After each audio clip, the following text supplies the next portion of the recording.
Live from Fargo and serving you on TV, online, and on the go. This is Valley News Live at 6. An 18-year-old is facing a felony porn charge after she allegedly sent a nude picture of another teen around to other students. Good evening. Detroit Lakes police say in October, Stephanie Johnson received the nude picture from the 16-year-old girl and knowingly forwarded it on to 2 others. Valley News Team's Ashley Bishop talks with police about how your child could face felony charges if proper steps aren't taken. In the criminal complaint, Stephanie Johnson admits to forwarding on the picture and says she did it because she was mad at the 16-year-old in the picture. Now, Detroit Lakes Police Chief wants people to remember any nude pictures of anyone under 18 is illegal to possess or forward on. You know, your best bet is not automatically a felony just to receive that, because we can't control what we receive. But what gets people into trouble is when they start sharing those pictures, or if they keep it on their phone or their computer. Chief Egerbotton says people should notify police when they receive a nude or explicit picture of someone under 18 and delete it right away. This does not apply if a picture of a nude adult is received. He says this law was created to protect minors. The whole purpose is to protect them from that picture going viral. The chief says he knows teenagers are aware of the consequences, as his department has talked to students in the school in the past. Younger people tend to think more short term.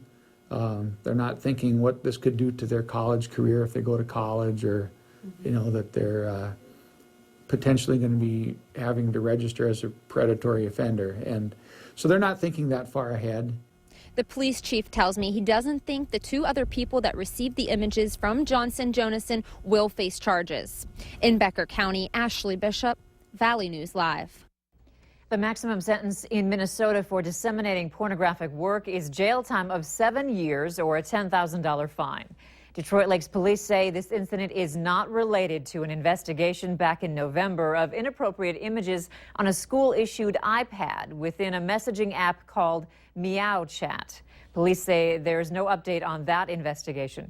We reached out to the Detroit Lakes School District for a comment about both incidents, but have not heard back yet. Another armed robbery at another rural Minnesota bank. We want to show you a surveillance photo of the man police say did it. He's believed to be in his mid-30s. Now, they also provided us with a photo of what they say is a dark getaway car. Today's robbery was at the State Bank of Lake Park in Hitterdal. Hitterdal is about 40-minute drive northeast of Fargo-Moorhead. Clay County deputies say that the robbery call came in just before noon. The robber walked into the bank armed with a rifle and made off with an unknown amount of cash.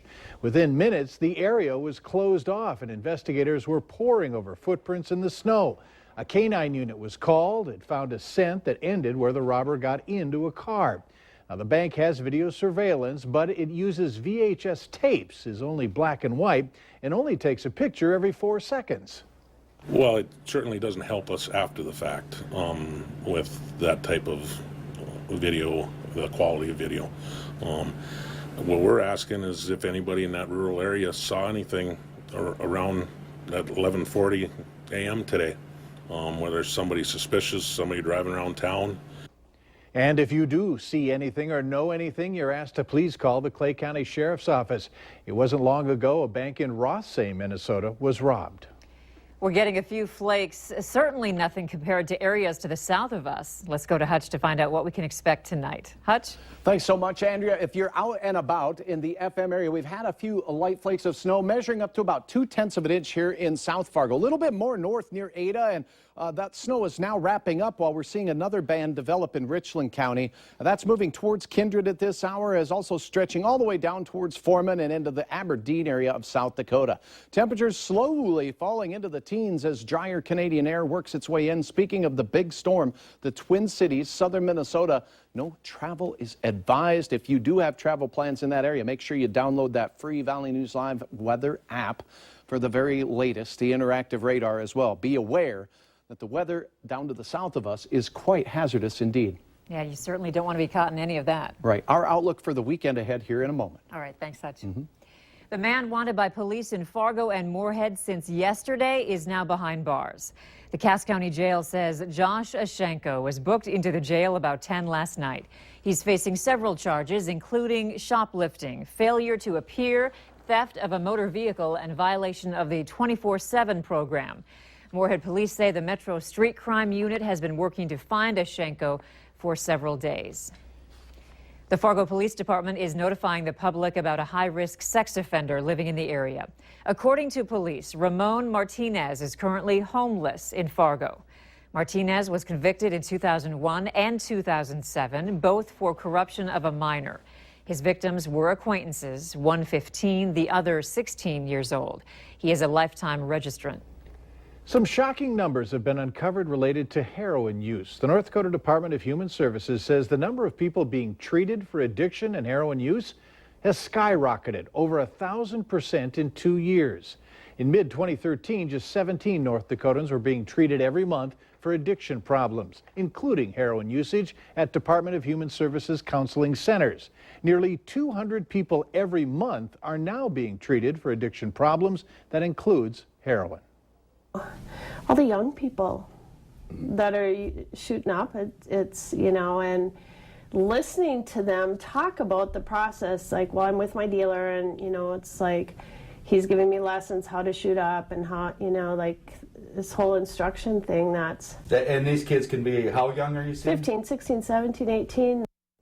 Davis adds that part of the overall problem is that meth isn't currently as readily available as heroin. North Dakota laws have made it tougher for users to buy the ingredients needed to make meth. A Fargo man has received his money back after Valley News Live ran his story last week on his membership with Massage Envy. Scott Reese first came to us saying he had been paying for a Massage Envy membership he didn't know he had. Reese says back in November he tried to get a single massage and somehow wound up with a membership. After our story ran, Reese received a phone call stating he can cancel his membership and that Massage Envy would refund the $120 he paid over the last couple of months. Massage Envy told us they would send a statement on January 27th. We still have not heard from them. Reese first contacted us through our whistleblower hotline, and you can too. If you need help uncovering an issue in your community, give us a call at 701-237-6576, and we'll do our best to get to the bottom of it. The state of North Dakota is facing a more than $1 billion budget shortfall. State agencies, including NDSU, have been told to plan for a more than 4% budget cut. In an email sent to NDSU employees last night, Provost Beth Ingram outlined how the university plans to trim $6.4 million. Ingram says the approach will focus on using one-time savings to the greatest extent possible. Now, that includes intensifying the level of review and requests to hire for open faculty and staff positions and to reduce spending on some professional development activities. Ingram adds that NDSU cannot consider increasing tuition or fees because the budget cut proposals are due by February 11th. Ingram says there will not be enough time to hold a campus-wide discussion, but that she will communicate regularly with campus about this evolving situation. Health officials are concerned over a recent jump in syphilis cases among Minnesota women.